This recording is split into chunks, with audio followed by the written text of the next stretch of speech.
Hello, everyone. Welcome to Overtime. My name is Nicholas Lamar Soutter. In time, at this point, feels confident in reporting that the Supreme Court of the United States has decided to, has actually voted already to overturn Roe v. Wade. Now, these votes happen, and then once whether it's going to be overturned or not has been decided, a justice writes the majority opinion, and the dissenting opinion is written by another justice. They take a few months to write these, and then they publish them. So while they have decided, the decision has not yet been handed out. But at this point, we are confident that the decision has been made, and that Alito has written a draft of his majority opinion, and we don't know who is writing the minority opinion. We believe three justices, the three liberal justices, are on the dissent, and Alito, with the remaining four justices, has voted to overturn Roe v. Wade. We believe this because the initial draft penned by Alito himself, which he appears to have finished the original draft on February 10th, 2022, that draft has been leaked. Politico got a hold of it. They have had their experts and their Supreme Court reporters go over it. The draft is 98 pages. It's actually only about 60 pages of writing. The remainder is indexing and citing case law and so on and so forth. But they have said that if it's not genuine, it's one of the most brilliant fakes they've ever seen. It was clearly written by somebody who understands the court, understands the system, and has been written very much in the tone of and in the tradition of Alito. They believe it is in fact genuine. Shortly thereafter, the SCOTUS blog reported that this is the single largest leak in the modern history in the modern history of the Supreme Court, which appears to be a confirmation of it. And at this point, multiple other sites have reported that they believe that this is genuine. So what this appears to be now, there's a link to it. For those of you who are interested in it, you can download a copy of it on the In Time website. We have a link in the description to the page. We just made a page for it. Uploaded it right there. It's unceremonial. Just, excuse me, just click the link, download it, or just view it right on In Time if you would like. The link is there. We're obviously going to be discussing this, I think, quite at length on the Discord afterwards. If you want to join our Discord, we will be in the VC to discuss it. But at this point, we are confident that this is a genuine document. It is the first I've ever heard of, at least. And Xandring is here with us, so I'd like to bring him on in a second. But it's the first that I've heard of a draft of a majority or even dissenting opinion actually being released. It's really quite staggering that the Supreme Court has been extremely good at keeping the lid on these things, but at this point, again, Politico says that their experts believe it's genuine. Several other experts have looked at it. The SCOTUS blog has not confirmed or denied it, but said that this does constitute the single greatest leak in Supreme Court history. They also report that a person who was familiar with the deliberations has told them that, four of the justices, Clarence Thomas, Neil Gorsuch, Kavanaugh, and Amy Barrett, voted with... I'm sorry, repeat that? I was just going to give you Amy Coney Barrett's name. Barrett, yeah. Oh, thank you. All voted with Alito. And they held the vote shortly after hearing oral arguments in December, and that those votes have been unchanged. The three Democratic justices appear to be working on at least one, maybe more dissent. However, believe it or not, it appears that Chief Justice Roberts has not actually voted. So technically, he could vote the other way. However, he is writing the majority opinion, and it appears to be a rather scathing. He has written, quote, "Roe was egregiously wrong from the start. Its reasoning was exceptionally weak, and the decision has had damaging consequences. And far from being about a national settlement of the abortion, I apologize.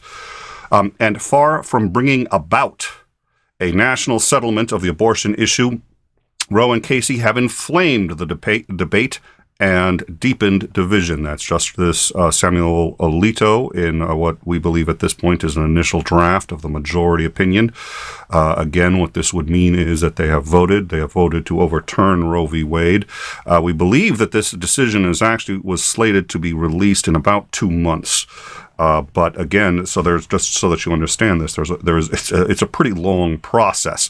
They vote usually shortly after hearing the arguments. They've all read the case or they've had it described to them. I think they're better about reading these, far better about reading these than Congress is. But they vote, and then somebody is elected to or volunteers to write the majority opinion, and one or more people write the dissents. On occasion, two or more people will write in the affirmative. One reason is because on occasion there is a justice who strongly disagrees with why the majority made their conclusion, but nonetheless agrees with them and has voted with them, but does not want to be on record as saying what they did. At any rate, then those are published. When they're published, that's when the decision is essentially rendered, but they have already voted. So what this means is the Supreme Court has voted to overturn Roe v. Wade. They have not made that vote public.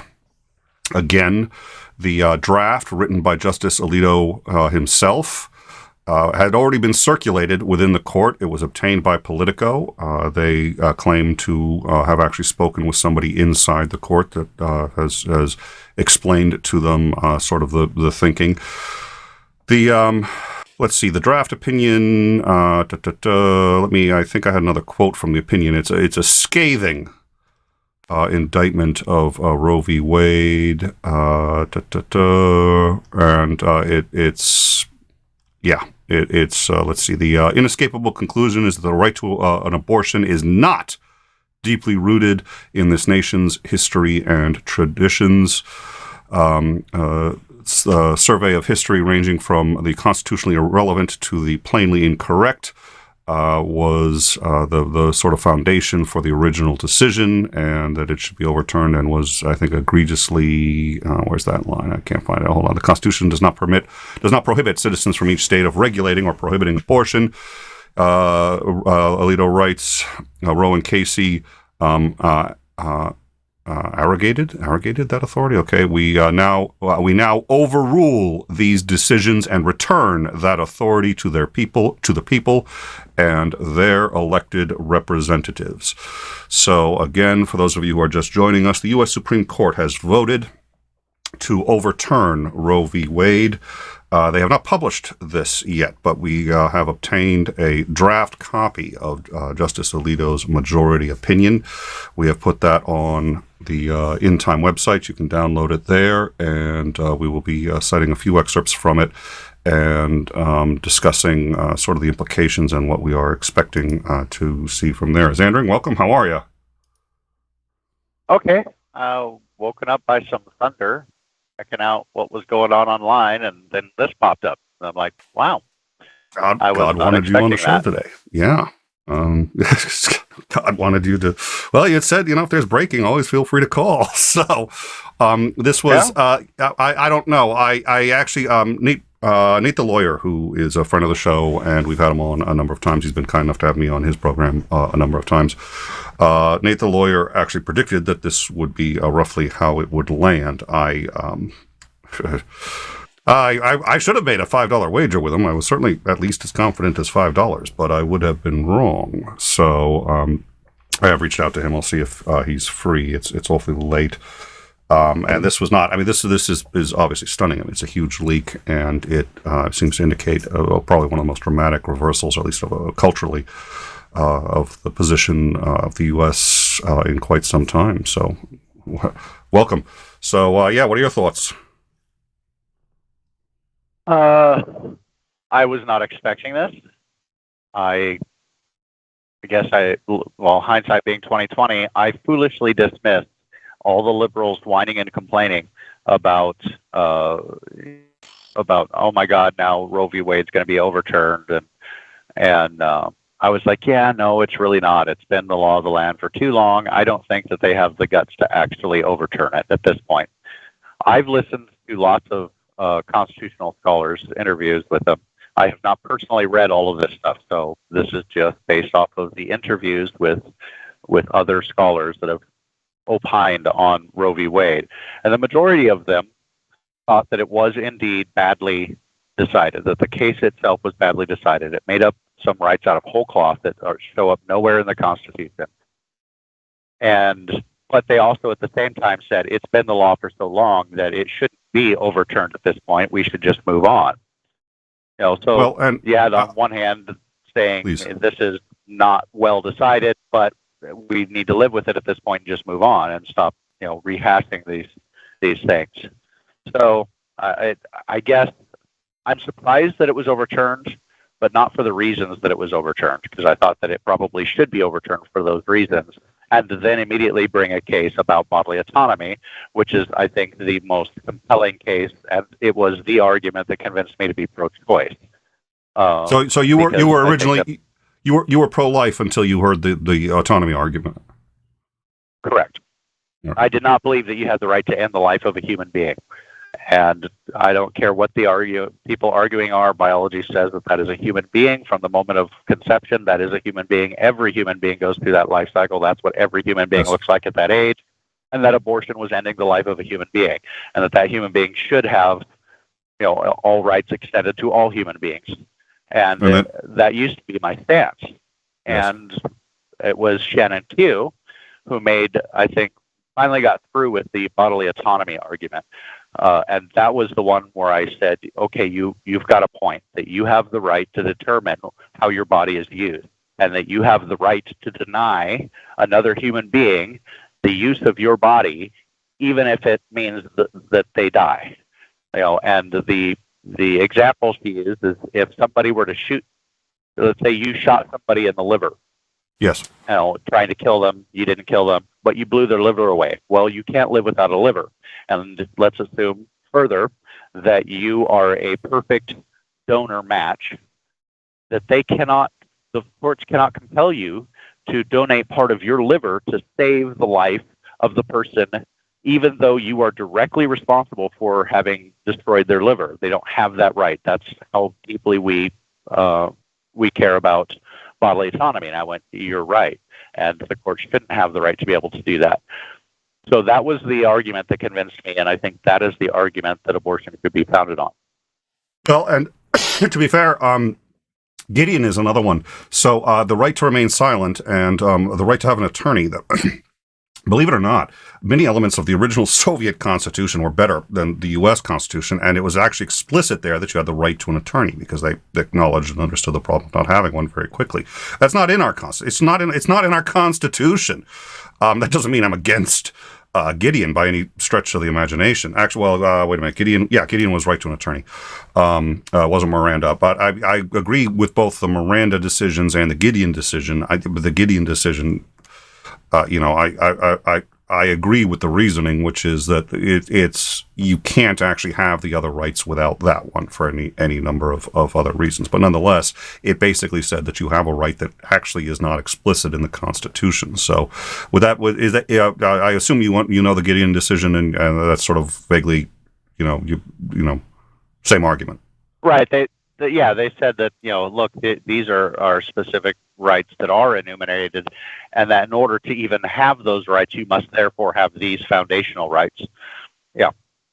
All right. So we got a couple of things we do need to quickly discuss. So Robert Denault has come out, and he is saying that this portion of Alito's opinion, striking down the right to an abortion under about due process rights under the 14th Amendment, and this is unbelievably critical, would also apply to the right to contraceptives, interracial marriage, sexual freedom, same-sex marriage, and others. All are at risk if 4 justices join Alito in dissenting. Now, again, what he appears to be claiming here is that Alito has voted yes, and he does not know the votes of the other 4 justices. What the Politico article states, if I recall correctly, is that the other 4 justices have actually already voted yes, according to an insider that they've referred to, but Alito has actually not voted.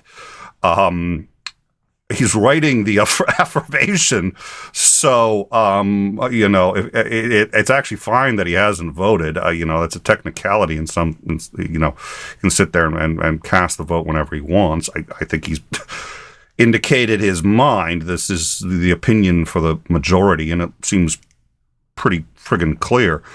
So I don't know. Mr. Denault there does not appear to have either read he may not have read the article, or he may have gotten a different read from it than I have, but I think he's got a very good point, which is the right to privacy is what this is based on, and if they overturn the right to privacy, that impacts a huge number of issues, including sexual freedom, same-sex marriage. Now, one thing that has to be understood here is this is not going to make abortion illegal. That is very cold comfort considering what it does actually do, but it does not do that. What it does is overturns the right to one, meaning that any state that chooses to make it illegal can and obviously will. How long, Sandra, do you think that's going to take? Well, there's several states out there that have what they call trigger laws. That mean as soon as there is the decision is officially announced that Roe v. Wade has been overturned, automatically abortion becomes illegal in those states. The law goes into effect at that point. So there are several states that have already outlawed abortions, and the trigger for that law to go into effect is the announcement of the official release of the decision to overturn Roe v. Wade. So yeah, there's going to be several states. I think there's 13 states that have those trigger laws in place. Please do not quote me on the number of that. I could be thinking of an entirely different thing, but for some reason 13 was sticking in my head. I could be wrong on that number. But I do know that there are several states that have those already. So yeah, if it's officially announced, I don't think they can do anything. Maybe they could I don't think they can do anything until it's an official announcement of the decision. Yeah, my suspicion is they can't do anything off of I don't think they could do anything off of the although they could possibly, with the leaking of the draft, they could get them all completely prepared. But I would imagine any place with trigger laws like that would have a contingent of people that are just waiting for the decisions to come out and already have their plans to outlaw abortion set up. That's all this back to essentially states' rights. States decide whether or not abortions are going to be legal or not. And I also think that immediately there's going to be a hell of a lot of challenges in all of those states. I'm pretty sure that they've thought this through quite a lot, and that in all of those states with trigger laws, they're going to immediately bring cases against every single one of those states in hopes of getting up to the Supreme Court. And like I said, I think their argument that I'm not a legal expert or legal scholar, but this is, in my opinion, this is the strongest argument for legalized abortion, and that is the bodily autonomy. Well, the other thing that's going to I think that's one they should make. The other thing that's going to happen, though, too, of course, is you can now, this has paved the way for a law going in the other direction, which is somebody's going to, all a state needs to do is bring a case on behalf of an aborted child and say, and do it for murder, and have that go to the Supreme Court. And if that gets upheld, you now have gone the other way. So as of this moment, what this is doing is this is kicking it back to the states. This is saying you do not have to have that right. It's up to the states. But then the Right to Life group is going to, some state is going to, I'll guess Texas, is going to, Texas or Alabama, I'm going to guess Texas, is going to kick this all the way up to the Supreme Court on behalf of a child. Arkansas, Oklahoma, Tennessee, Kentucky, Alabama, Mississippi, obviously Texas. Justin Frank says there's 21 states that have trigger laws. So those, at least, states I'm pretty confident have trigger laws in them for abortion. And like I said, as soon as the official announcement's made, I think that almost like the next day, there's going to be lawsuits filed. Challenging it.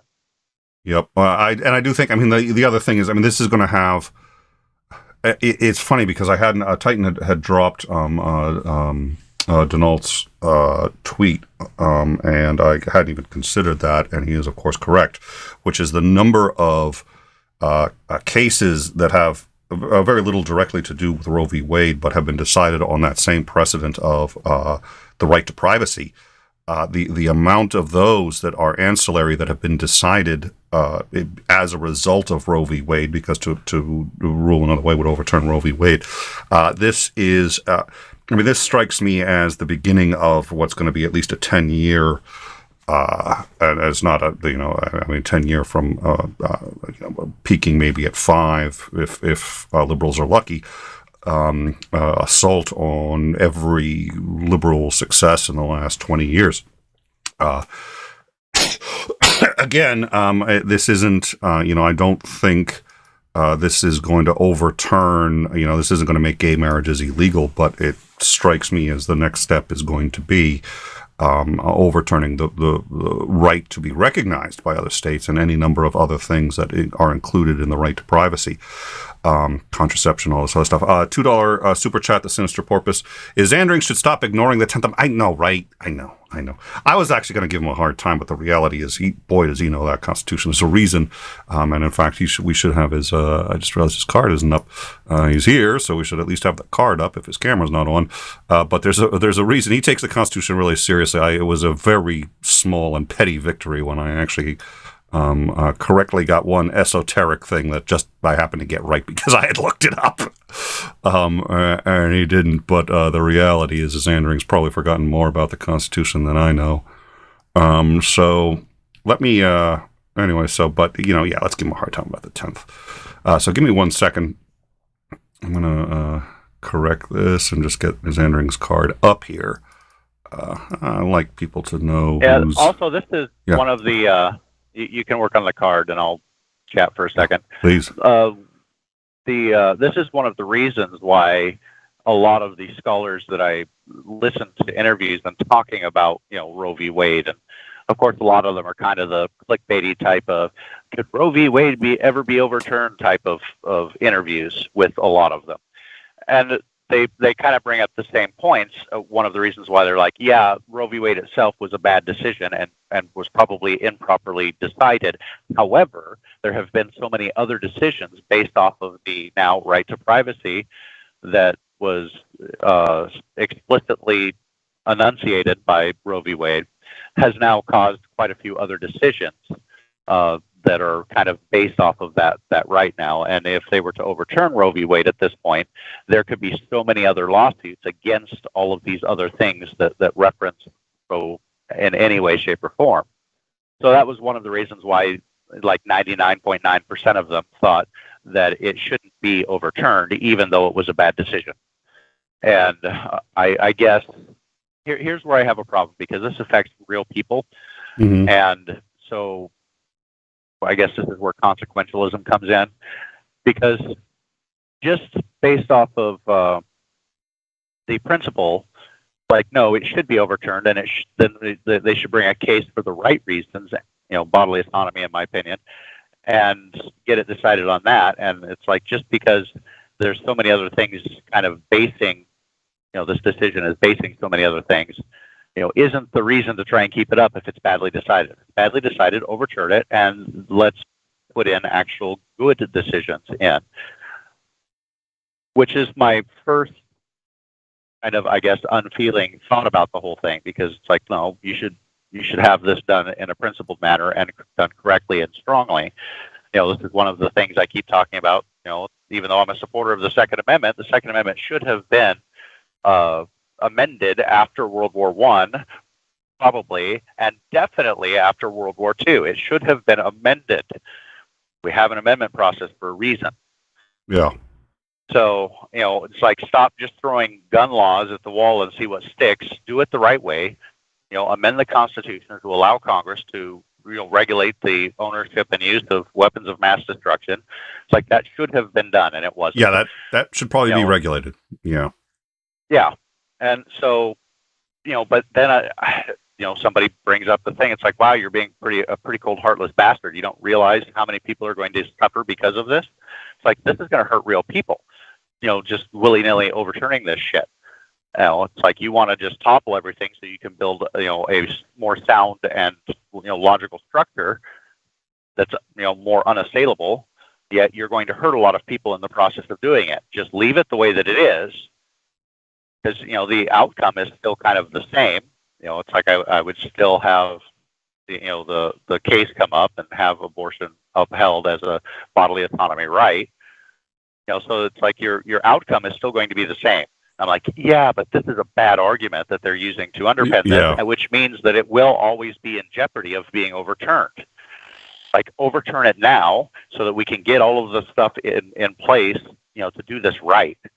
Yep. But again, these are real people that are going to be harmed during this, and that is unfortunate. And I sometimes tend to gloss, because they're kind of nameless, faceless masses, and it's obviously not going to affect me.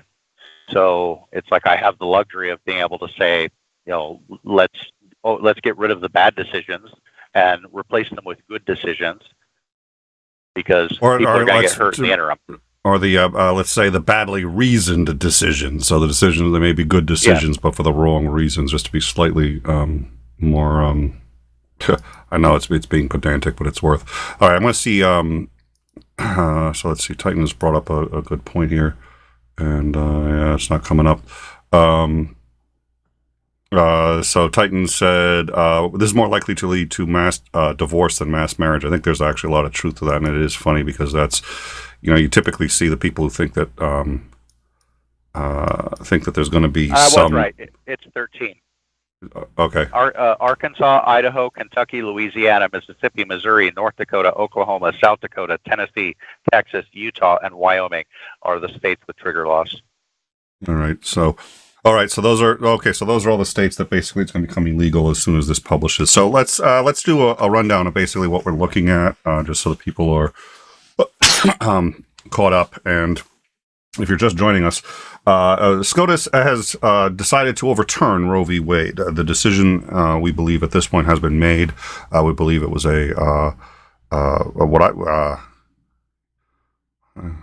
what I have down is it appears to be a 5-3, so that would have been made without the most recent justice.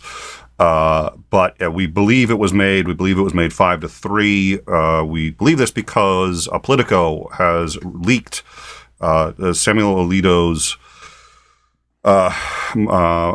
majority opinion. He has written some pretty damning stuff. At this point, every legal scholar who's looked at it has confirmed that they believe this is genuine. It cites all the appropriate case law. It is written in his very much in his tone, and appears to be a legitimate copy leaked from inside the U.S. Supreme Court. It had been circulating there for some time. It looks like he released it on February 22nd. Politico has spoken. They have a source inside the court that says, in fact, the vote has happened, and the vote has been to strike down Roe v. Wade. Now, why didn't they just let people know as soon as they make the decision? Well, what the Supreme Court does is they vote. They make a decision, then they write up the majority opinion and the dissenting opinion, and if anybody else wants to tack on an opinion to that, they can. But that's the process. It usually takes several months. So the court has decided, the court decides most cases within a week or two of when they hear them, but you don't know what the decision is for months. That's how long it takes to write these documents. One of the reasons is because they know that this is, whatever they write, they don't come out with the same volume of material as Congress. They take a good long time in writing their opinions. They know it's going to affect absolutely every court in the country. So they write them very carefully. It takes months to write them. And then they publish the decision. So the decision has not been published, but we believe at this point that the decision has been made. We believe that the draft of Alito's majority opinion has been leaked. Politico has leaked it. We have a copy of it, a PDF of it. It is in the description. You can find it on the In Time website. You can also find it on Politico. If Maya would be willing to put up the actually, no, I think I edited the description too, so you should have a link to the Politico article. But at this point, that leaked about 2 or 3 hours ago, and it appears to be genuine. And we are at this point confident that it is genuine, and that the U.S. Supreme Court has in fact already decided to overturn Roe v. Wade. I'm going to read some highlights from that in a second. Now, that decision has not yet been published, which means it's not official. that they have voted. And as soon as it gets published by the court, that's when it becomes law. But nonetheless, they have voted, and somebody seemed to suggest, so there's a couple of suggestions that appear to be that, well, they could change their mind until it gets published. I don't know. Essentially, the best example that I can sort of go with, if you're trying to think about it, is a jury reaches a decision, but there's time between when they reach the decision and when the decision gets published, and often they'll tell the judge, so the judge knows, and the decision's been made even though it hasn't been published yet. That's essentially what's happened here, which is it looks crystal clear at this point that the decision has been made. The U.S. Supreme Court has, in fact, decided to overturn Roe v. Wade. They have not published it.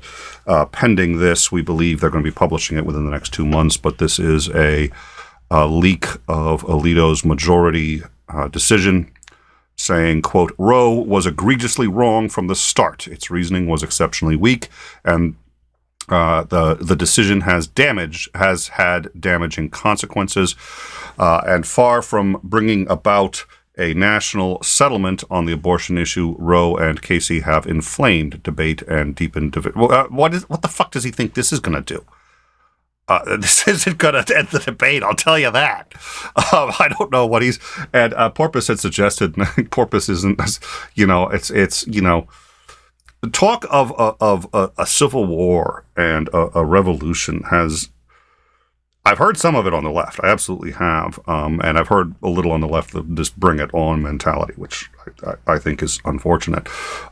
We do have that Karen video. I haven't implemented it. It's not in the overtime interface, but we should.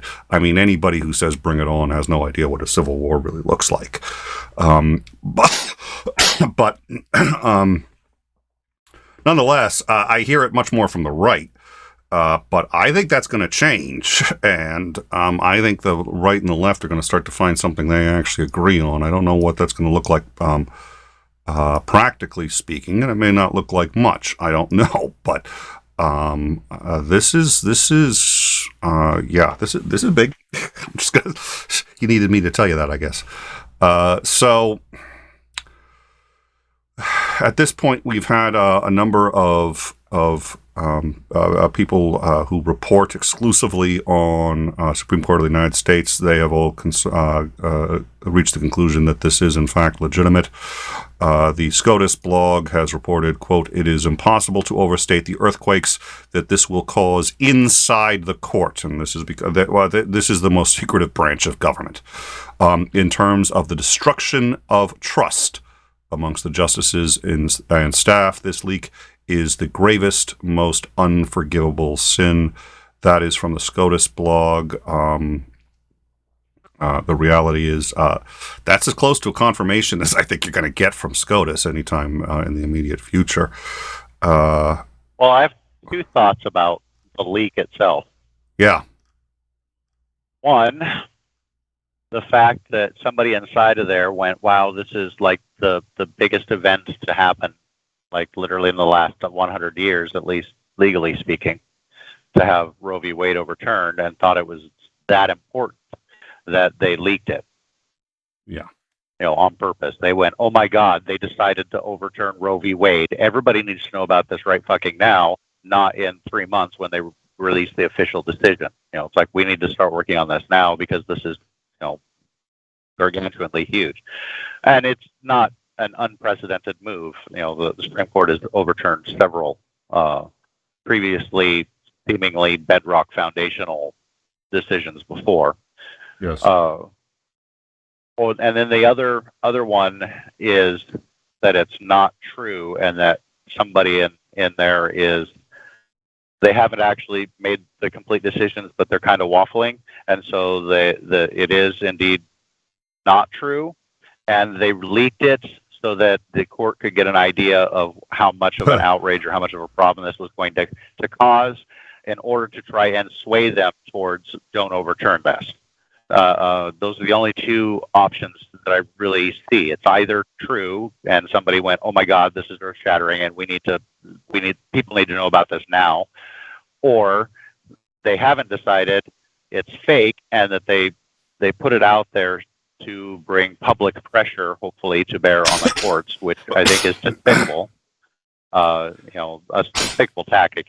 The court shouldn't be deciding things based off of public opinion. They should be deciding it based off of law and principle. So, those are the only two things I can really see as being, viable. I could be missing something. I mean, I am a narrow-minded quasi-conservative, so.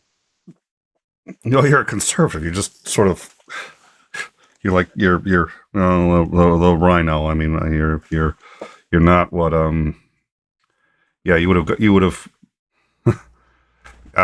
we've discussed that before in time. We'll save it. But, I think you're a conservative. You're just not, the Republicans aren't conservatives anymore. I don't know what the hell they are. All that notwithstanding, no, I at this point, I think the odds of this being fake are less than 1%. The reality is it reads very much like Alito, so it'd have to be somebody who's listened to a lot of what he said and knows how to write like him. It's actually really hard to accurately write like somebody else. It's also somebody who has quoted all the applicable law and understands the law, so it would have to be somebody with a lot more legal background. And clerks, by the way, know what the hell they've been around the block, but I don't think a clerk could have done this. So, and the fact that SCOTUS is taking this, or the SCOTUS blog seems to be taking this so seriously, suggests to me that it's real. So, I don't want to float the idea that it's not, unless we have any evidence that it's not. There's at this point overwhelming evidence that this is real. It's stunning. It's also, the other story that's getting lost that's absolutely remarkable is, this is huge. I'm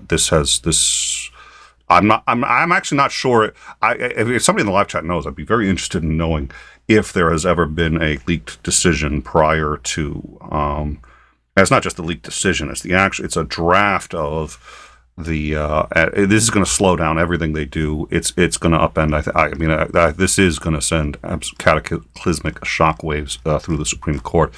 And they are going to get a taste of, and I think you're right. This is where I'm split too, right? Which is, part of me would like them to sit there and say, oh, wow, we didn't realize it would be this bad and flip. But of course, that's really not their job. Their job is to rule on the law and rule on the, So it's like, what happens when somebody does the right thing, but for the wrong reason? That's a really difficult position, and especially when so much precedent on, in a common law system, it's all precedent. So this is now, okay, there's a thing on the Supreme Court breach. So 10 key passages from his draft position, which would overturn Roe v. Wade. But the key line here is, quote, "We hold that Roe and Casey must be overruled." That is Justice Alito in an initial majority draft, which circulated, we believe, February 22nd. The draft has been leaked to Politico, along with some insider information, including who voted how. What we believe appears to be the case at this point is 4 justices voted to overturn Roe v. Wade, 3 voted against, and Alito himself has actually not yet voted, is our understanding. Having said that, Alito has written the majority opinion, and it is devastating. He has made it crystal clear that Roe v. Wade and Casey must all go out the window. And again, in this case, what he is saying is not that abortion should be illegal, but that it is a states' rights issue, that state by state it should be decided. How many states are going to trigger immediately on once this gets published? 13. I was right 13. The first time. 13. All right, so that would be 13 states. Then it will immediately become illegal once this is published. This has not yet been published, so these states cannot yet do that. They may try anyway. I would not put it past Texas to make it illegal tomorrow. Now, let's say they make it illegal tomorrow. What's going to happen? Well, that's a very good question. If they make this illegal tomorrow, why would you even bother appealing? By the time it gets to the U.S. Supreme Court, the Supreme Court decision is going to be published. So you're going to lose. Having said that, this is one so my degrees were in philosophy and psychology. In philosophy, I had 2 concentrations, law and religion. But when studying philosophy of law, there was this question, of course, what happens when somebody, the most common iteration of it is, what happens when you break the law, but then it's decided that was a really bad law and never should have been the law in the first place. Well, the problem is, it's not just that you did something that turns out shouldn't have been illegal. But the fact is, you knew it was illegal and you chose to do it anyway. So you still flouted, the law and the authority of the state, yada yada yada. So in most theories, you should still be punished.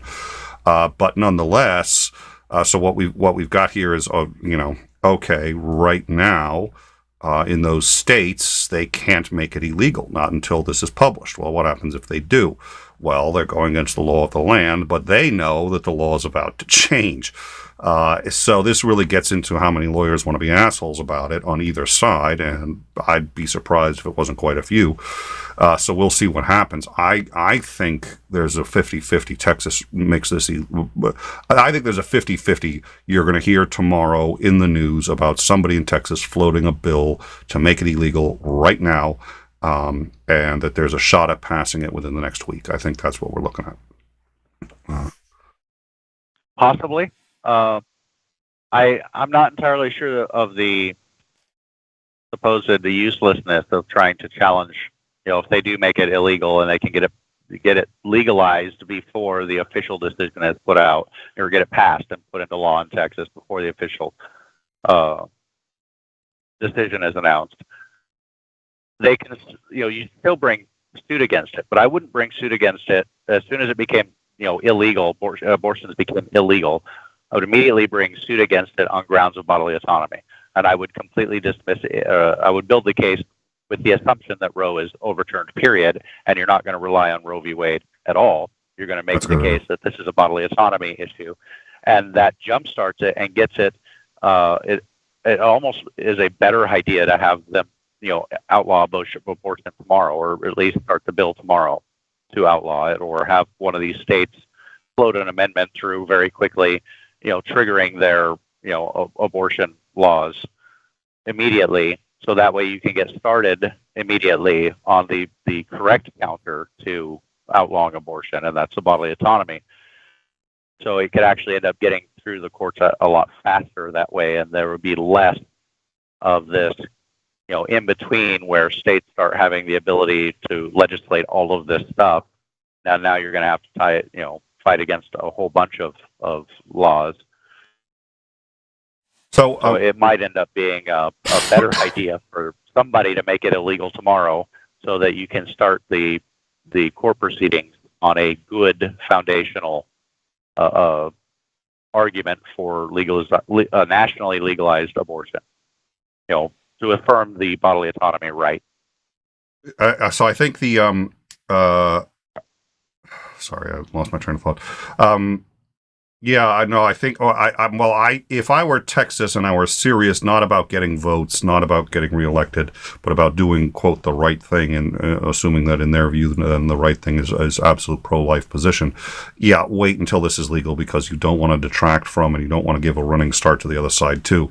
It's great in an election year if you're trying to get reelected to just, play to your base and say we're going to ban it today.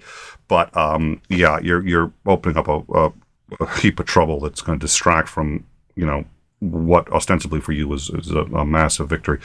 A few people have been talking about this. What are the chances that this is fake? What are the chances that this is bait? Yada, yada, yada. I think basically almost, I think negligible. The reality is, it's been written in his voice, and as somebody who has spent a great deal of writing and some time as an amateur, professional writer, amateur, forensic, analysis of writing, it is so unbelievably difficult to actually capture somebody else's voice in writing. To an amateur, it's easy, it says, oh, it kind of sounds like that person. Now, when you take a look at the use of different kinds of tenses and speech and how even thoughts are put together, it's as personal as a fingerprint. And people who have been reading Alito's positions ever since he was in the Supreme Court have said this is his writing. It comes from Politico, who says they got it directly from the Supreme Court, so it would have to have been faked from somebody in the Supreme Court, and their career is over in any field if they fake this. Any field, even liberals aren't going to want to, even if it was to help liberals, no. And you'd have to know a hell of a lot more about law, and clerks know more than, nurses know more about medicine than their degrees would indicate, because if you're an ER nurse, you've seen so many surgeries, you could probably do them. You couldn't do it legally, but you could probably do any number of surgeries if you assisted on them more than a few times. So let's not pretend that clerks are idiots. But this wasn't written by a clerk. And then again, we have the SCOTUS blog that hasn't confirmed it, but they've said that this is the most egregious leak in SCOTUS history. Well, if this were fake, it's not a leak. So it would be the most egregious fraud in SCOTUS history. I have a hard time believing the SCOTUS blog would confirm this. They've essentially confirmed it as a leak, whether they intended to or not. They've confirmed it as a leak because you can't call this the most egregious leak in history if it's fake. If it's wrong. If somebody didn't, yeah. So now, is it possible that Alito has changed his mind since this? This draft was distributed on February 22nd. So February, March, April, May, that's 3 months old at least. 2 months old at least. Is it possible he changed his mind? Yes. Has that happened in the past? Actually, yes. It's extremely rare, and judging by what I've read of this, which isn't the entire thing, I haven't had time. We learned about this less than 2 hours ago.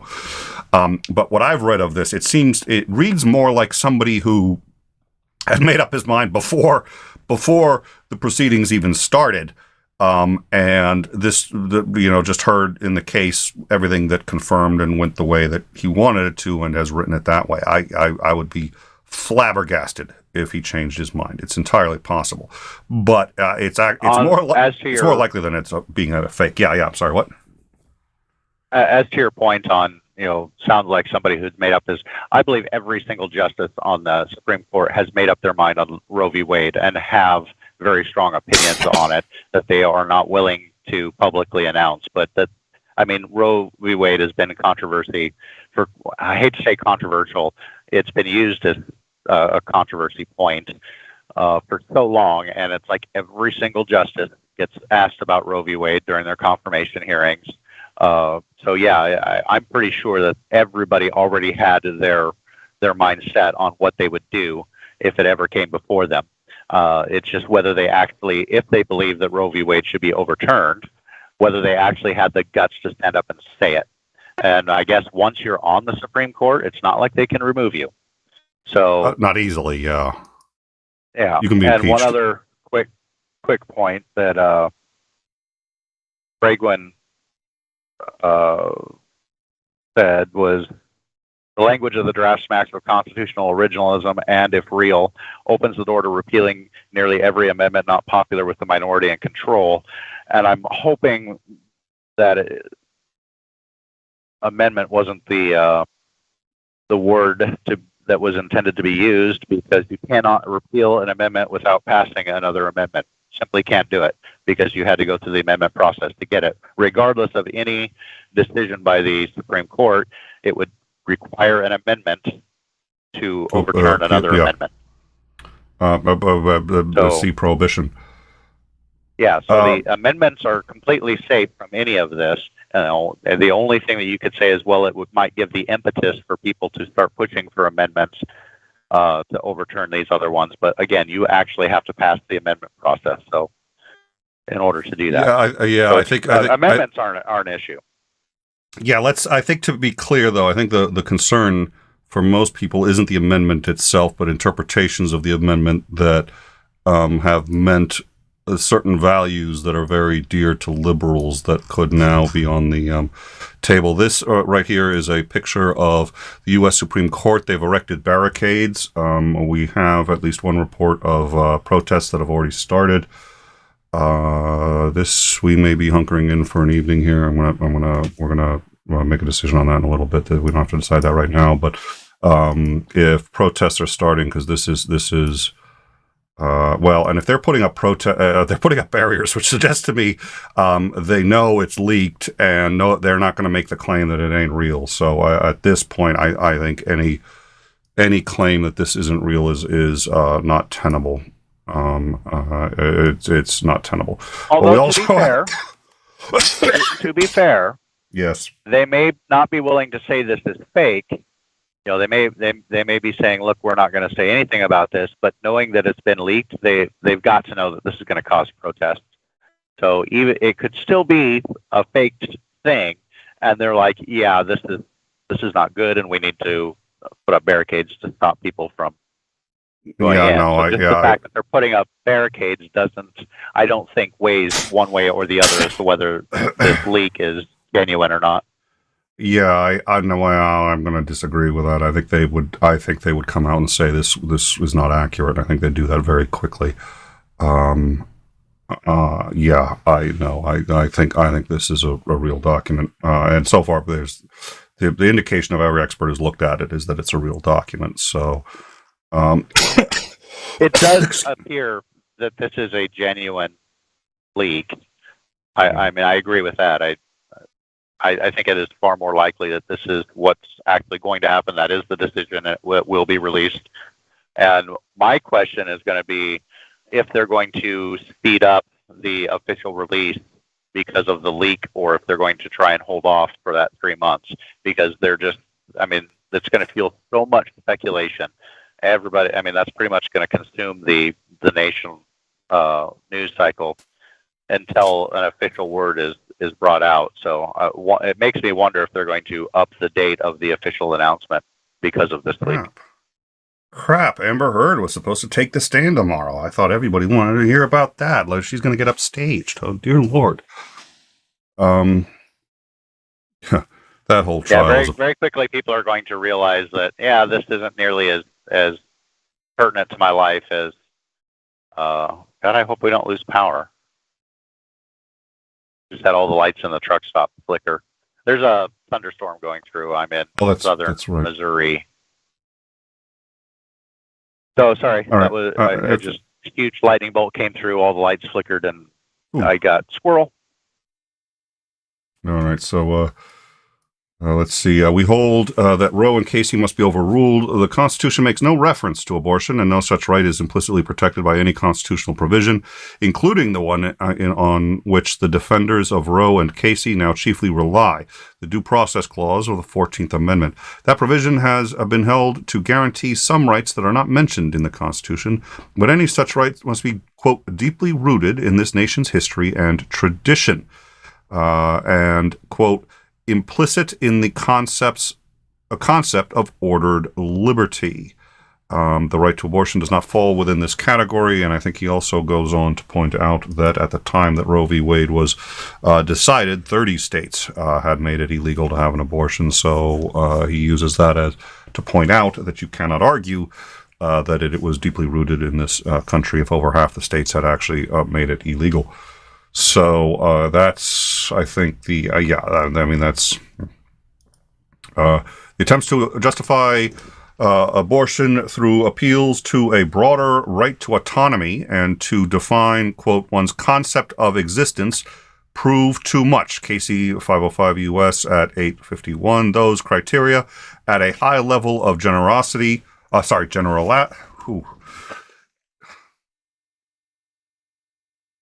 at a high level of generality could license fundamental rights to illicit drug use. Yeah, that's true. And I'm not a fan of that, but is that necessarily wrong? Wait a minute. Prostitution. Again. And the like. See compassion in dying versus Washington. All right. None of these rights have any claim to being deeply rooted in history. Well, to be fair, slavery is reasonably deeply rooted in history, but okay. All right. So we'll do a rundown in about 1 minute and talk about where we are, but breaking protests are beginning to form outside the Supreme Court. Yeah, so Supreme Court, it's 11:50 p.m. At the GOP Handmaid's Tale is trending. I think this is going to be big. So, all right, for those of you who are just joining us, quick primer on reasonably how the U.S. Supreme Court works. They decide to, I think they only take less than 10% of the cases that are appealed to them, but a case is appealed to them. If they find it interesting, they take it. Usually takes, if I recall, about 4 months before they'll even hear you. They hear the case. They then vote, but they don't. The vote is private. Nobody knows the results of the vote until the case is published. The results are published. It is published with a majority opinion and a dissenting opinion. Those opinions take months to write. There's any number of reasons why they take months to write. They also circulate them. They want to make sure that everybody's on board. If somebody is not on board, somebody voted with the majority but disagrees with the reasoning, they'll write their own opinion, yada, yada, yada. It takes months. For the first time in Supreme Court history that I'm aware of, we know the results of the vote before they were published. I'm not aware of a leak of this size ever coming from the U.S. Supreme Court. It appears that Samuel Alito wrote the majority opinion overturning Roe v. Wade on February 22nd. It was a first draft. He wrote the draft and sent it out to his colleagues. It gets sent to everybody on the Supreme Court, the majority and minority. The minority is writing their own opinion. They get to address it. They get to sit there and say why they disagree, yada, yada, yada. And everybody sort of reads everybody else's. They're aware that this is for posterity. This is to put their stamp for generations on how and why they ruled the way they do. They take their time with it. It doesn't become law until they publish it. To the best of my knowledge, we've never had anything like this happen. The Politico has obtained what appears to be a copy of Alito's draft, which he circulated February 22nd of this year. It is a draft in which he basically destroys Roe v. Wade, says that it was foundationally wrong, it must be overturned, and it goes on for about 60 pages of why he believes he should overturn it. What this means is, and we believe at this point 4 justices have voted to overturn it. 3 have voted to keep Roe v. Wade. 1 has not yet voted, and this is our best understanding. This is what we understand from the Politico article. The one who hasn't voted is Alito. I wouldn't read much into that. You can read that as technically there's actually a chance that this isn't going to happen because Alito could change his vote. Having said that, the reality is he's writing the majority opinion. I think it would be as near an act of God as I've ever seen for him to change his mind, but technically it appears that might be on the table. He probably hasn't voted for whatever procedural reason. It may be he wasn't able to vote on that particular day or whatever. It seems clear everybody knows what his vote is. And these particulars are from a single source that Politico is quoting from inside the Supreme Court. Nonetheless, they do appear to have this document. He appears to have written a draft of the majority opinion overturning Roe v. Wade. This will trigger in 13 states an immediate statewide ban on abortions once this is published. This wasn't supposed to be published for another 2 months, and by the way, is not yet considered published. It is not law of the land. But at this point, we are extremely confident that this is, in fact, his first draft.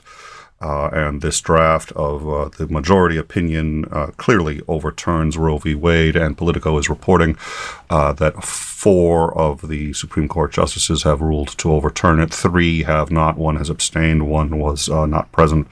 We didn't have the new justice when the hearing was made.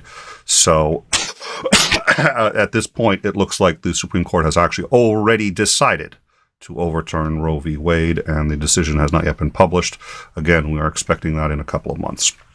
So it's a technicality. I think it's one, we on In Time, we get into nuance a lot. I think what's worth noting is at this point, it looks, so we are extremely confident that the situation as of tonight is that the U.S. Supreme Court has in fact overturned Roe v. Wade. They have done this only internally. They have not published that yet, which means it's not overturned yet. But at this point, I don't see any real way in which it couldn't be, and the Supreme Court apparently has voted 4-3 in favor of overturning Roe v. Wade, and Justice Alito's first draft of the majority opinion overturning it has been leaked as of about 2 or 3 hours ago. There are protests already forming outside the Supreme Court, and I think we're probably going to stay alive for at least a little while longer to see what develops. But my suspicion is this is going to get very big very quickly. Is this real? I think at this point the evidence is overwhelming that this is in fact a genuine leak. Politico believes it's real before they published it. they had their reporters who cover exclusively the Supreme Court go over the document, and they have said it reads exactly like Alito. It was clearly written by somebody who had intimate knowledge of the law, somebody who it was all properly referenced. It was all properly 30 pages of legal references in this draft, citing how and why he reached the conclusion that he did. The SCOTUS blog has reported that this is the single largest leak in the history of the Supreme Court, and will issue, I think they said, a cataclysmic or just a complete, shift in the trust and destruction of the trust between the justices, each other, and their staff, because this has basically never happened. We have now a draft of the majority opinion when what appears to be 2 months before it was to be published. That majority opinion is the overturning of Roe v. Wade by the U.S. Supreme Court, which appears to have voted 4-3 to overturn it. We believe that by the time the final votes are tallied, it will be 5-3.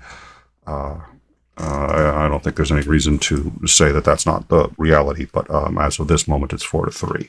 That's our understanding as of this moment, which means the U.S. Supreme Court has voted to overturn Roe v. Wade, and they, as of our understanding, had intended to publish that vote in about 2 months. That vote has now been made public through the leak of Alito's draft document. So I think that's where we are. So I'm going to go check the live chat. Is Andrew anything you wanted to add or amend to that? I'm still surprised they did it. I did not see that coming. $2 super chat, Sinister Porpoise, unless an AI was used to imitate the style. Yeah, I'm curious to see what an AI would really do if, and I mean, I've never I've as an amateur, I'm a professional writer, but as an amateur, doing a forensic analysis, and it was funny because I figured forensic analysis couldn't be that hard. It's actually it's immensely time consuming. But, if you're a writer, you've got some idea of how this works, and it's actually not that difficult to figure out what are some key points and what's what. So I'd be very curious to see I'd be thrilled to give my sort of, again, amateur skills at forensic analysis of writing a shot and see if I could figure it out. I'd be very surprised if, as of yet, there's an AI that could do it. And none of these guys, by the way, are forensic analysts of writing. They're all just, reporters who report on Alito, but nonetheless, yeah, I like to, for the time being, squash any. I think the consensus is the evidence is pretty. I think we're looking at a genuine document. So, Maya, I've been seeing this coming for years. I've been told that we were overreacting, and Porpoise had mentioned earlier, and I think this is true, which is this is going to mobilize liberals in a way that they haven't been mobilized in at least a generation. I think this has dramatically upended the any assumptions that we had going into November. Cool. So I'm going to pause. I'm going to probably get something to. I unfortunately don't have my medicinal smoothies. I don't. And somebody ratted out the ingredient, my smoothie ingredient, to my wife. One of our. I don't know who it was, but. She's on the Discord, and somebody just tipped her off. It's like, did you check to see if any Oreo cookies and vanilla ice cream is missing when he's making his medicinal smoothie? I don't know. It's like, But at any rate, so... It's medicinal. That's all you need to know. Exactly. Xandering gets me. All right, unfortunately for him. So... what we have at this point is high confidence that the U.S. Supreme Court has overturned Roe v. Wade. They have not published this, which means it is still law of the land, but they have voted to overturn it, and they are in the process of writing the majority and the dissenting opinions. Those opinions usually do take months to write. We, at this point, believe that they planned on publishing those in about 2 months. But a leak released Alito's draft of the majority opinion as of a few hours ago. So this is obviously rather large. I'm going to take a break for a minute or two. I'm going to see if there's anything else going on.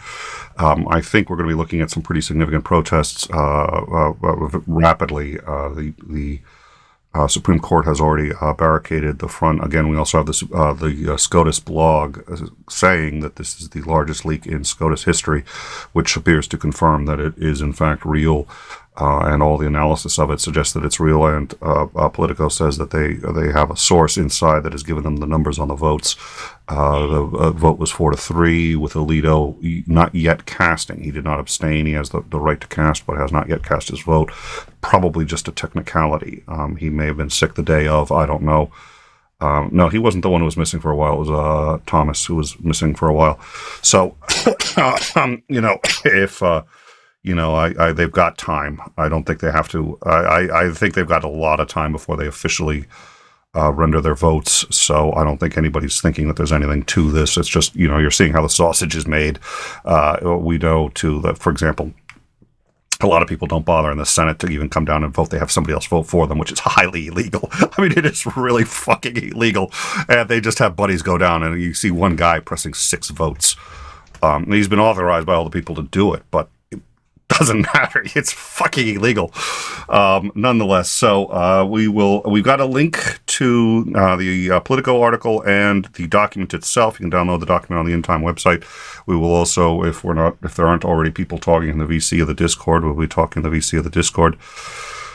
So I don't know. Is Andrew any other thoughts? I'm gonna just take like a 2-minute break here, get some water, and give you a chance. This was pretty quick.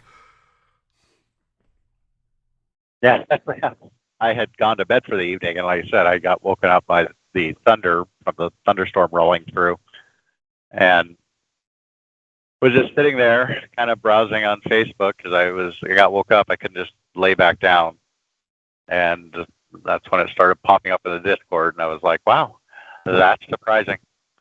Was not expecting that. And then you called, and I was like, okay, well, I mean, I've had opinions on this before, and I had my opinion shifted. I had my views. This is one of the areas that I had my views shifted on. I mean, before I was like, look, that's a human being. From the moment of conception, it's a human being, and abortion ends that life. And as far as I'm aware, murder is illegal, and that all human beings should be afforded the same rights. And it shouldn't matter about your stage of development or your cognitive abilities. Yeah. It's a human being. Because there isn't any kind of standard you can make, a human being in the womb that doesn't also apply at least somewhere else. And that each of us have been through. It's a stage of life. Yeah, that was my philosophy. Yeah. The head of the Clark philosophy department made that argument. It was the first argument that I ever heard that was pro-life that gave me even a moment's pause. I was like, he's right. It is a human being. I'm sorry. I don't. I have. It is. You can't really get around that. It is a human being from the moment of conception. Every human being went through all of these same processes. At 1 day old or 1 day after conception, everybody looked like that. At 2 weeks, everybody has gone through that. That is a part of the natural human life cycle. Just because it's happening inside somebody else's body does not mean that it isn't a human being. It has its own distinct genetic code. It is its own human being. So that used to be kind of my stance on it. Like, well, end of argument. All human beings should be afforded all the rights, and that you can't pick and choose which human beings should be applied rights, because that way disaster lies. So it's a human being. It has all the rights. It has the right to life, liberty, and pursuit of happiness, just like any other grown adult does. So of course, abortion should be illegal because you're ending that life on purpose. So, I thought that was my stance for the longest time, and it was Shannon Q who finally made the bodily autonomy argument to me in a way that I couldn't refute. I could not refute that argument because I also believe in bodily autonomy. Shannon's she's a bright cookie. Yeah. So and of course, I've gotten a little bit more into trying to through actual beliefs instead of just having kind of half thought out beliefs, which I think the majority of people do have. Their beliefs are only half thought through. And I started doing a lot more introspection, a lot deeper look at why I believe the things I believe, and do I actually have justification to believe it? So I started that, and there's been a couple of things that opinions that I had held prior that have been shifted, and that was one of the major ones. I would like to. I'd like to point out just to for two comments on the live chat. Somebody pointed out now. Listen, I'm not going to. It's a human being, and there's absolutely zero way to argue against that. Now, there is a very important argument to be made about quality of life and yada yada yada, and I think it can be made on both ends of the spectrum. Certainly, Terry Schiavo is a good example. Terry Schiavo was a human being, but she was brain dead, and that was not coming back, and there was no, there's no anything that made her was gone and had been gone for a very long time. So, you can't sit there and say that she wasn't human, but you could sit there and say, she hadn't turned into another species. But you can sit there and say that she wasn't living in any meaningful sense. She wasn't. So there are plenty of arguments to be had, but the argument that this is not a human being is patently absurd. It always has been. And it's a necessary stage of life for all of us, and there is nobody who is listening to me who understands a word I'm saying who wasn't in that stage. Now, you didn't have a life in any meaningful sense, but that's a whole other issue. At any rate, what I'm going to do is I am going to pause this for a minute. Yeah, this isn't our debate or discussion show, actually, and just to address one other question that we are repeating ourselves. Yeah, this is overtime. If you want to stay for the whole show, great. We do bring up new information as it comes along, but this is a news show. In time is where we discuss these things, and we try not to repeat ourselves too much there because we assume people are going to stick for the whole hour and no new people are coming in. This is overtime. People are coming through every 15, 20 minutes. We got new people. Sometimes the old people stick around for the whole show. Sometimes they don't. But this is a breaking news show, and we're going to assume, we're going to do a rundown every 15 or 20 minutes, tell new people what's going on, because that's why they're here. So we'll do that. I'm going to pause for just 1 minute. Yeah, okay, there's a good argument. You see, is it a person? That's a different thing. We've never agreed on what a person is. We have never agreed on what a person is. A person for the longest time in U.S. history was a white male ages 11 and older who could, by the way, have a gun. Women need not apply. Blacks need not apply. I'd be happy to argue whether or not it's a person. Whether or not it's a human being is... Let's not even joke. That's insane. Of course it's a human being. But in order to bridge from A to Z, people decide to take a shortcut. And as somebody who has spent a great deal of his life arguing with a great many people, I'm not a big fan of those shortcuts. You going to be back with us after the break is ending? It's just going to be about 2 or 3 minutes? Okay, Anjer just got here. Anjer, we're going to take about a 2-minute pause, and I need to take a break. I've been sick, and I'm going to pace myself. We will do, for those of you who are just joining us, the U.S. Supreme Court has voted to overturn Roe v. Wade. The decision has not yet been published, but at this point we are confident that is in fact how they voted. There is a copy of the majority draft written by Judge Alito of the majority opinion. It's in the description, and we will be covering it in about 2 minutes. Zandring, I'm sorry, you were going to say? Yeah, if it's going to be a couple minutes, I'll probably still be here. I might run in and get some coffee or something. All right, well, don't drink too much. You probably got to go back to sleep. What was the reason for the leak? Well, no, my suspicion is probably it was leaked by... it could have been leaked by anyone. My suspicion is going to be, and this is someone who doesn't have the nuanced, 4D chess take on it. But my suspicion is it was a liberal who was just like, oh shit, the country needs to know that this is coming. And especially with elections coming up, there's a lot of interest in this. And I think a lot of people did not think this was going to happen. So it is the largest leak, I think, in U.S. Supreme Court history, which is an institution that hasn't had a lot of leaks. But we will discuss that in about 2 minutes. See you all in 2. I think we don't have a pause here. So what I'm actually going to do is, we should have a pause, but I don't think we've got it on the overtime yet. So what I'm going to do here is actually probably just close the shield, mute myself. I'm not going to mute you, Xander. You can mute yourself there, and we'll just sort of play the standby music a little bit. So, all right. All right. See you in a little bit. Okay.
All right, we are back. Excuse me. So I've been doing a little research. Hi. All right, I'm going to need 1 minute. Apologies. Doing a little research on I'd misspoken. So yeah, it's Alito is so it's Roberts who dissented. Sorry, it was Roberts who did not vote. So it looks like Alito did and Roberts did not. I sort of recall reading Politico that they had said Alito. So either I misread that, or they probably may have mistyped it, which would not be actually the biggest mistake I've seen on a news organization in the last 48 hours. At any rate, it looks like the Chief Justice Alito did vote, and the Chief Justice decided not to because for some reason it appears that he may disagree with at least part of the reasoning on so Roberts, it looks like, may have disagreed with a complete overturn of Roe v. Wade and is disagreeing with that's the speculation.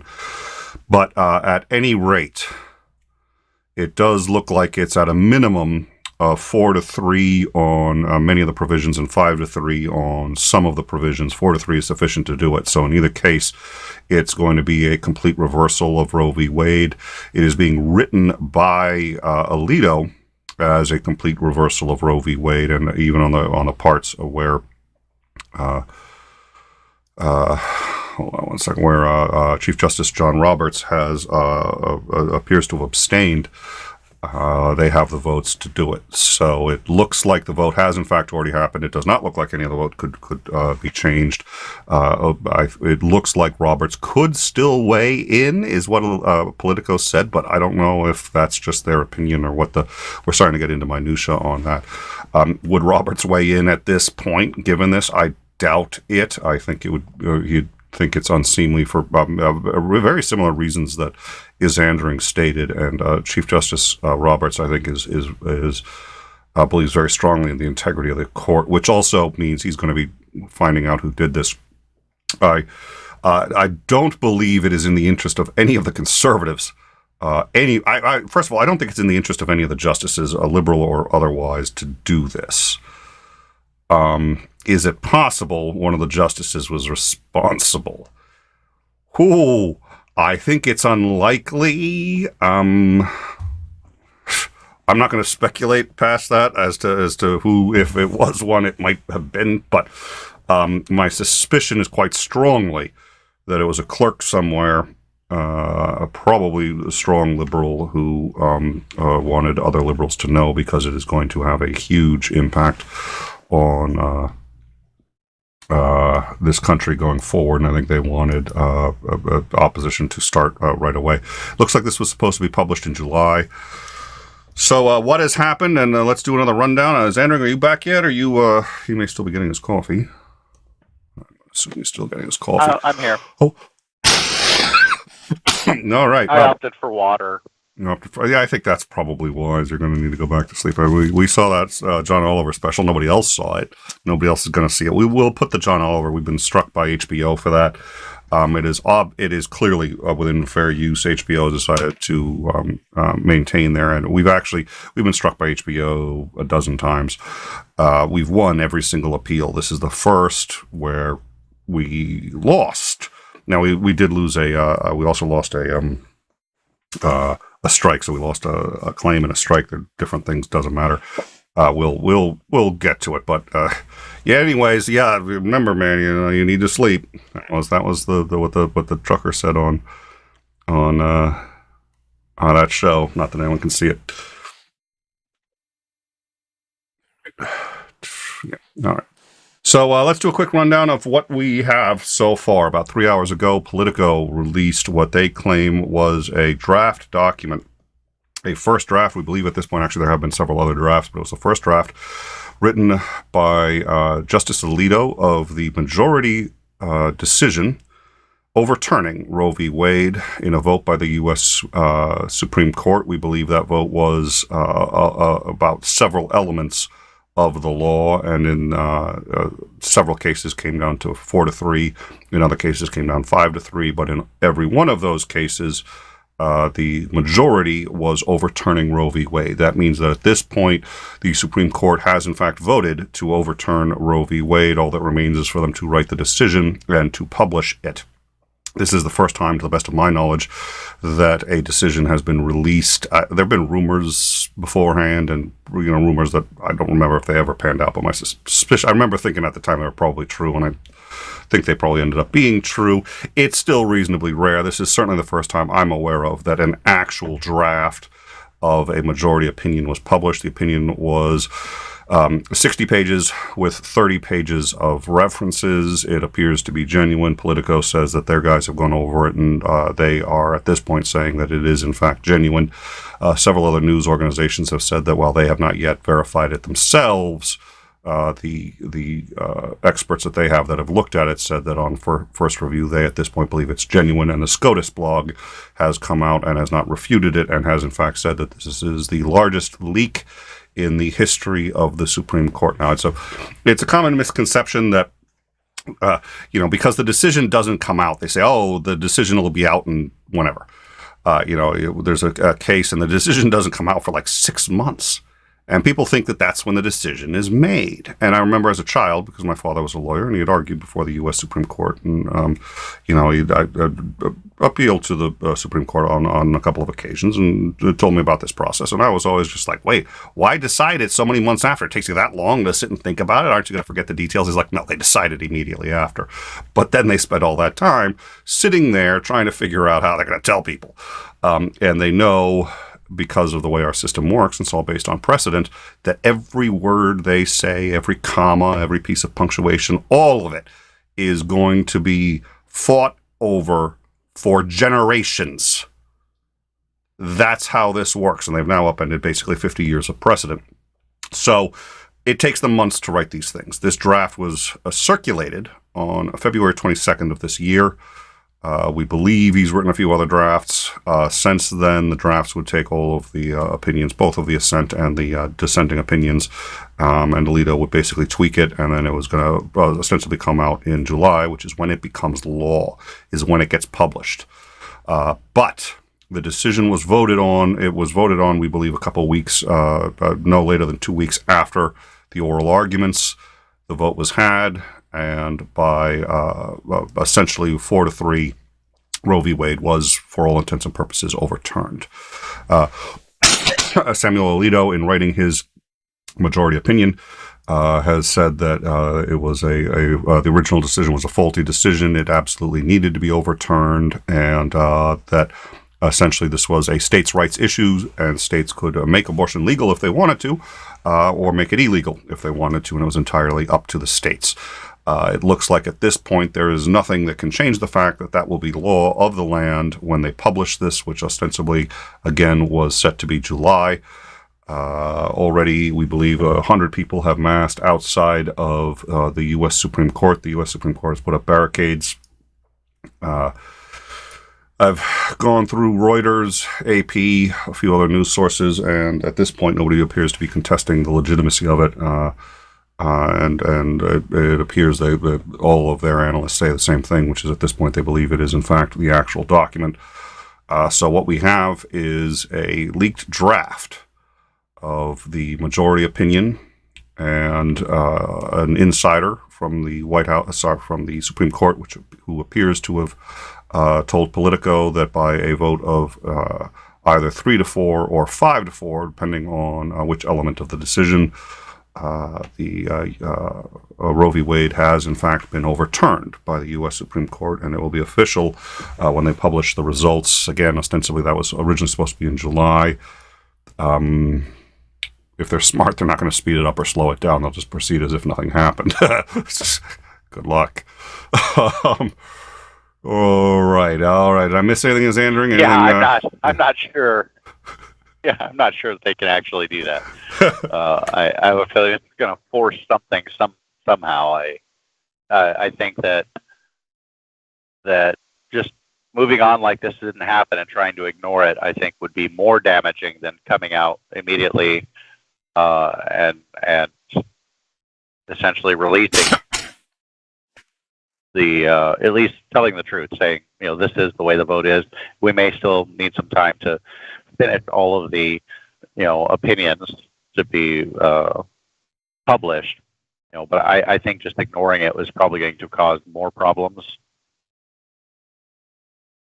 Well, yeah, the problem is if they publish early, then people are going to say, oh, so you guys always could have published this earlier, just sitting on your asses for 4 months on writing the decisions. I think it's a lose-lose either way.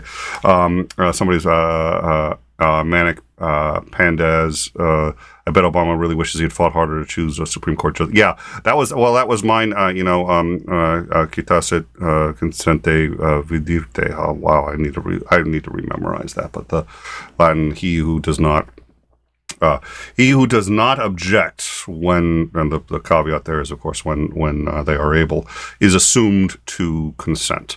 So, if you don't sit there and say, hey, wait a minute, I think this is a bad idea, assuming you can do so consequent-free, the assumption is you approve of the plan. And since the U.S. Supreme Court was, since the U.S. Senate is required only to consent on the Eric Garland's nomination, and in fact, they had loads of time because they were coming in, they refused to give up to close the Senate for vacation. They refused to close it because if they did, he could actually be appointed. I think the consensus was he could appoint by the absentee appointment. I forget a recess appointment. So they refused to adjourn. So they had plenty of time. They could have consented. They chose not to. So since they didn't object, they're assumed to consent. And I think he should have just told them, okay, you can show up for work at the Supreme Court on Monday. And if the Senate objects, they can sue him and take that to the Supreme Court. At any rate, that wasn't what happened. That was what I thought should have happened. All right. So yeah, that's where we are. I'm tempted to keep this going for a little while longer and see what forms. I don't want to keep it going too much longer. I'm tired. You're tired. And I mean, at this point, we've broken what I think is well, I think this is going to be the biggest news for quite some time. And we've gotten that out there, and I think people know now. If you want to stay following it, join us on the Discord. I think people are going to be talking in the VC after this. I'll probably join the VC for a little while after this. So join us on the Discord, and if you like the show, I hope you'll consider becoming a patron and supporting the show. We really appreciate patrons and the super chats. We get demonetized a lot. We get taken down a lot. The nature of what we do. I'm very proud of our shows and very proud of how we do it. But it's it's odd that talking could get you into so much trouble. But that's not really anything new for me. I do want to point out, though, as Andring, that there's a disproportionate number of the shows that you're on that get struck and get taken down. I'm just saying. You're like, Nick, I want to do a show. And then, all of a sudden now we can't air it. Well done. That damn HBO anyway. Damn your eyes.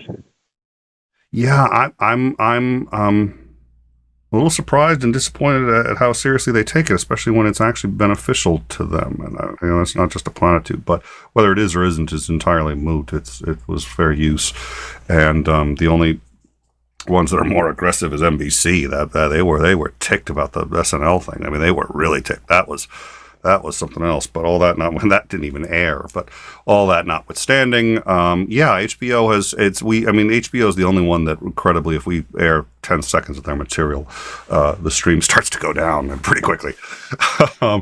So, all right. Yeah, that was unfortunate. I'm happy it doesn't hurt the channel, but it is unfortunate. Because I wanted to do it for a very specific reason, and HBO was like, "No, screw you." I'm like, "Yeah, but it's actually fairly, positive for you guys. Why would you want to do this?" And we're both fans of John Oliver, and you agreed with most of what Oliver said, and I think you added nuance that was important. And quite frankly, it's a good episode for those of you, and we'll cover it really on in time at some point when we need to. We have the original. We record all of these as we air them in case there's a problem, which happens not more often than not, but happens a non-trivial number of times. So, we can upload it. We have a couple of other media that we do use, and we'll upload it there and link it. Upload it to Patreon. At least let the Patreon people watch it. That is a great idea. I'm disappointed I didn't think of that. We will upload it to Patreon. I will try to get that done tomorrow night, or tomorrow, today, whatever, Tuesday. That's a really good idea. Let's upload that one to Patreon. At least it'll be up there until we find another platform for it. It was a good show. It was a very good show. So, thank you for that. All right. Yeah, I will say this. This is the number of times that I have said, okay, that should be it for the night, and then literally during the credits had to break from it, the credits, and say, oh yeah, we just learned this or this or this. Yeah, we should not tempt fate too much. That happens a greater number of times than you'd think, just based on random luck. But all right, we'll do another rundown in a minute. I want to just check and see. We've definitely got reports of people are already. I'm going to go out on a limb and say that Tuesday is going to be an interesting news day. I think we're going to have a lot of protests. I think we're going to have. I think tomorrow is going to be the start of a reasonably difficult period for us in this country. There's going to be a lot of people extraordinarily pissed about this and willing to do something about it. And the Republicans have, whether they've meant to or not, showed the Liberals kind of a roadmap. My hope is that the Liberals don't follow that roadmap. But that is one of the downsides of behaving as irresponsibly as at least a significant portion of Republicans in this country have been doing, which is, the other side's got no reason not to do the same when they get ticked off enough. And this may do it. I don't know. What are your thoughts? Oh yeah, yes. This is a very emotionally charged issue. There's a lot of people invested in this issue. So yeah, tomorrow's definitely going to be interesting. I'm not, other than probably how many people can they get to start protesting tonight. I highly doubt that anything's going to come out from the Supreme Court tonight or from anybody other than just news agencies saying, what they believe or opining about the situation in general. I'm still stuck in the whole, I think it's the principled thing to do, but at the same time, my consequentialism pops up and says this is going to harm real people. So, the principled thing, in my opinion, the principled thing to do is to overturn Roe versus Wade and then bring cases based off of bodily autonomy. And, because there's been a very long history of bodily autonomy being upheld all the way back to English common law. So that is by far, I think, in my opinion, the strongest argument in favor of a legal right to an abortion is your legal right to your own bodily autonomy. And I'm trying very hard not to bring in other examples of bodily autonomy because this isn't really about that. So, but that is my strongest. It is the argument that changed my mind, and it's going to take time, unfortunately, to get those cases through the judicial system to the level of the Supreme Court and let the Supreme Court weigh in on bodily autonomy specifically. I don't know that you can pass it to be. Right now. Alito seemed to mention it briefly in the clip that the highlight I read from the that highlight. He appeared to say that he was not moved by that one. Now, they didn't actually. That wasn't the thrust of their argument. So, it would be interesting to see what happened if somebody really made that their argument. But somebody like Amy Coney Barrett and Gorsuch, I think both of them are far more likely to take the bodily autonomy argument versus, so just because Alito is saying I'm not convinced by the bodily autonomy argument doesn't mean that the other four aren't. So I still think that is the strongest case to be made for, protecting the right to an abortion nationally. Well, and Roberts actually, and if they bring it up, if they bring it up and get it to the court and it still fails, well, then it's still going to be a state's issue. There are absolutely going to be states that still allow abortion. I would imagine that, a lot of the eastern states, New York, California, Oregon, Washington, they're all going to have legalized abortion, and I don't see any of their laws changing. They're all very liberal already. But, you are going to have that kind of the central part of the country that are going to probably just outright ban it. And we're going to have to see where the legal cases go, and there's going to be a lot of them, I think. Gregwin brought up an excellent point that I had forgotten to mention, was in the Discord, which was that Alito did also cite that the abortion was actually essentially an instrument of the left to oppress, black people and abort more black children. And I'm just like, holy shit. Yeah. Wow. There's an interesting claim. I'd like to see if that makes it through to the final draft. It's not the first time that claim's been made, but wow. Yeah, they're basing that off of Margaret Sanger and the foundation of Planned Parenthood. But as far as a Supreme Court justice or a Supreme Court decision, why in the hell is that being brought up? Yeah. Oh, well, and welcome, Senator Cato. Thank you for joining us. I do think we're going to wrap this up. I think it's going to be a pretty interesting news cycle for the next couple of days. So join us on the Discord if you're not already there, and you can keep up with what's going on. I'm sorry, what were you going to say? I was agreeing, and then mentioning that I'm going to have to stop. Oh, woe is me! I'm going to have to stop trying to slog through this modern monetary theory book that I got to try and understand how in the hell they think modern monetary policy could possibly actually function, so that I can listen to the news for the next couple of days. So thank God I can put that damn I gave up on the shelf for a while. I gave up on modern monetary policy a while back.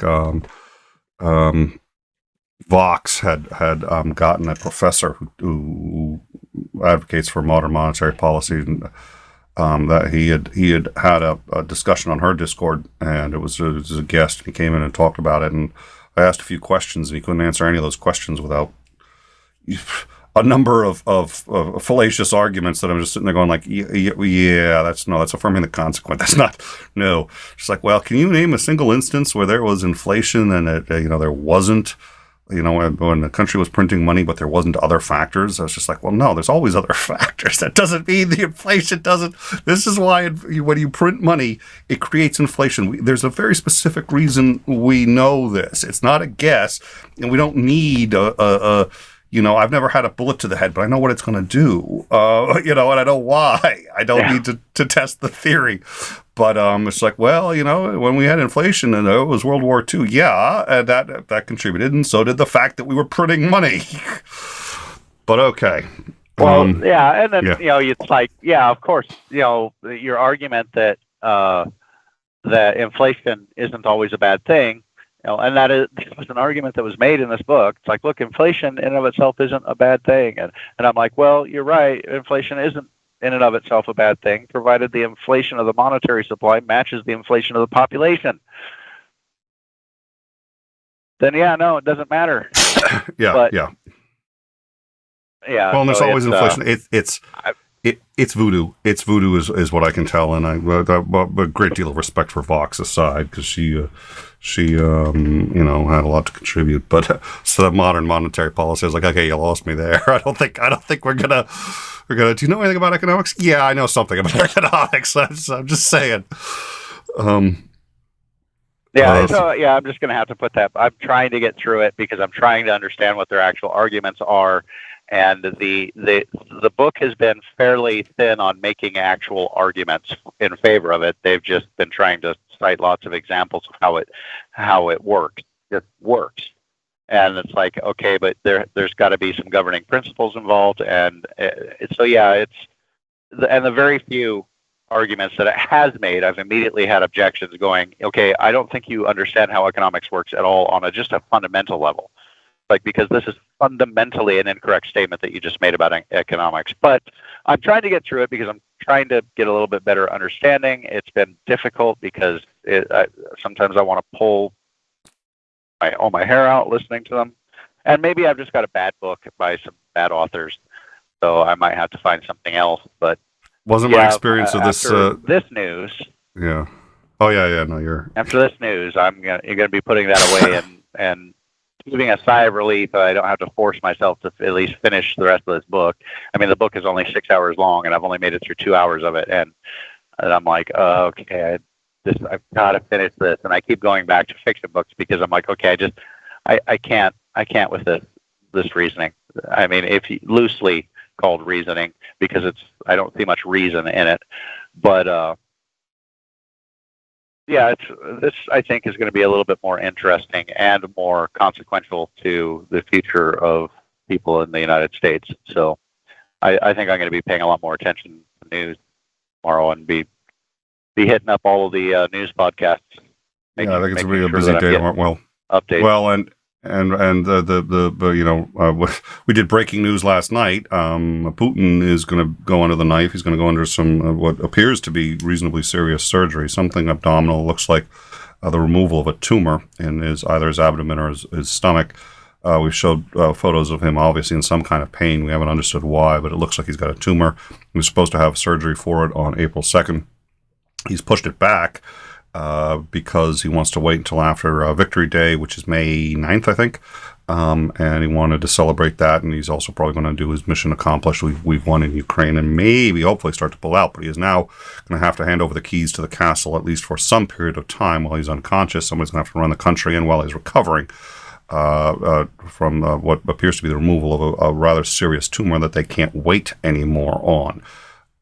But the person he's handing it over to, and I'm sorry, I've forgotten his name, was a former head of the FSB and the most hawkish of hawks. I think that was AP, and is anticipated to escalate things in Ukraine, which doesn't strike me as a particularly smart move at this point, even if you really hate Ukrainians and want to stick it to them, because right now Russia's been losing more than Ukraine has, which is saying something. So we're going to keep an eye on that. We're going to keep an eye on join us on the Discord. You can find out what we're doing, participate even. We're often driven, we're really mostly driven by the people who participate and who bring us news and information. So I hope you will come in, discuss it, and learn about it, and catch up with what we do. This is our news program. We also do regular shows, discussions, interviews, call-in shows, all sorts of other things. So it's a lot of fun. Hope you guys will join us. But as a final rundown, about 3 or 4 hours ago now, Politico leaked what appears to be one of the first draft of Alito's majority opinion overturning Roe v. Wade. These opinions take months to write. The opinion, we believe, was supposed to be released in July. They voted apparently shortly after oral arguments in December.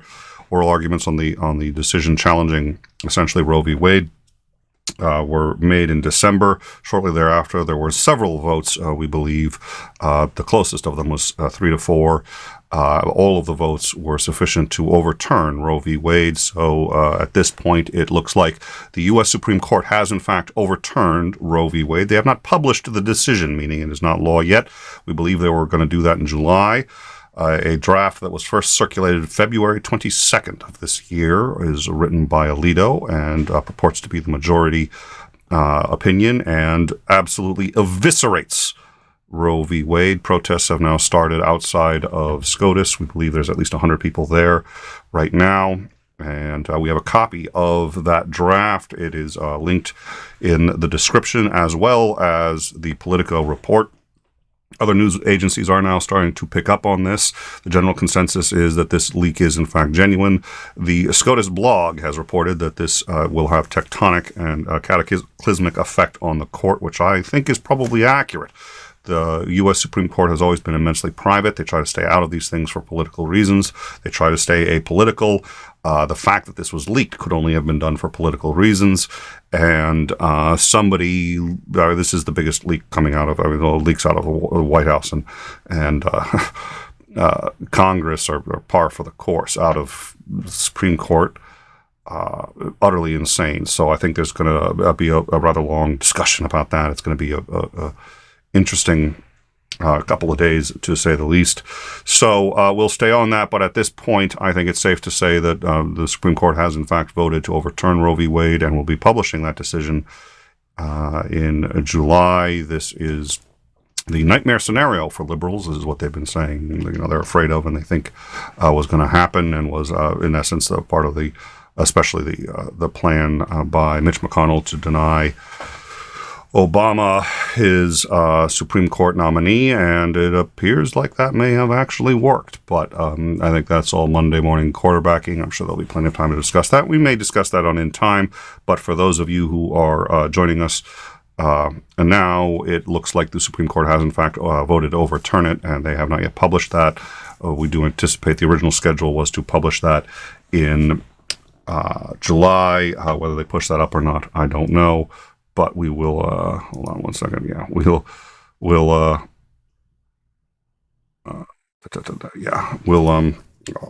that. Why do I think the same thing that just distracted you is the exact same thing that just distracted me? Well, I shouldn't let it distract me. We have very good mods, and for that reason, I don't know if they have the ability to report. If they have the ability to report or not, I should find out, because if they do, then I should really stay out of it. Because I get to. Ooh, squirrel. Not a. Yeah, I do too. Yeah, well, the mods know this. I've had more than a couple of discussions, and they're like, Nick, you do so much of a better show when you stay out of the live chat. They're right. They're absolutely right, and that's why good mods are essential. And when we on In Time have hit the jackpot, so we're doing very good there. But all right, so all that notwithstanding, join us on the Discord, and you can find, or become a patron, and we get to see the video, any content that YouTube will not host, which is, again, a non-trivial percentage of our material. You can find, you will be able to find on the Patreon. Thank you, Xander. I think that was a good call. And in the meantime, I'll hit the Discord probably briefly. I'm fading a little bit here, so I'll be in the Discord probably in about 5 minutes, and chat with anyone on the VC who wants to chat there. And we will keep you up to date, as we know. Like and subscribe. That's the only way. And then ring the bell. Make sure you get the notifications if you want to be notified when breaking news like this happens. Proud, as always, to be coming out with this before most major, obviously not before Politico. So kudos to them. But, join us, see what we're about. We're very proud of what we do here. Thank you very much to all the people who contribute. Thank you to Xandering for joining me at midnight to discuss Roe v. Wade. Is there anything else you can think of before we bail, Xandering? The only thing I think I could add is maybe in the comments, let us know if you think that Roe v. Wade was correctly decided, was a good decision, or if it was a bad decision, and then whether you think it could have been overturned because of that, because there's been lots of people that I've listened to that have said it was badly decided and yet should not be overturned. So let us know how you feel. Damn the torpedoes. I don't care if it was a bad decision. It shouldn't be overturned, because there's a lot of other things that underpins a lot of other things that are good. Or my first initial principled look at it should be overturned because it's a bad decision, and then we should bring good arguments forward to legalize abortion nationally. I think that's a great point. If you think so, definitely let us know. That's a really good point. So if you think that it was either bad grounds, right decision, but for the wrong reasons or whatever, and whether or not you think that even with that it should have been overturned or not, and any predictions, I always love it when people put predictions in the descriptions, because it's locked in. We know a year later we're like, oh yeah, this guy said this, and this guy was right, and this guy was wrong. So any thoughts as to what the next couple of days are going to look like, let us know. But in the meantime, thank you all for joining us. We'll see you in the VC in a few minutes. Oh dear Lord, let's knock on the memes already on what this year is. We keep racking them up, fellas. Let's see how it goes. Thank you all for joining us. We'll see you in the Discord and later for In Time. Thank you all. Good night.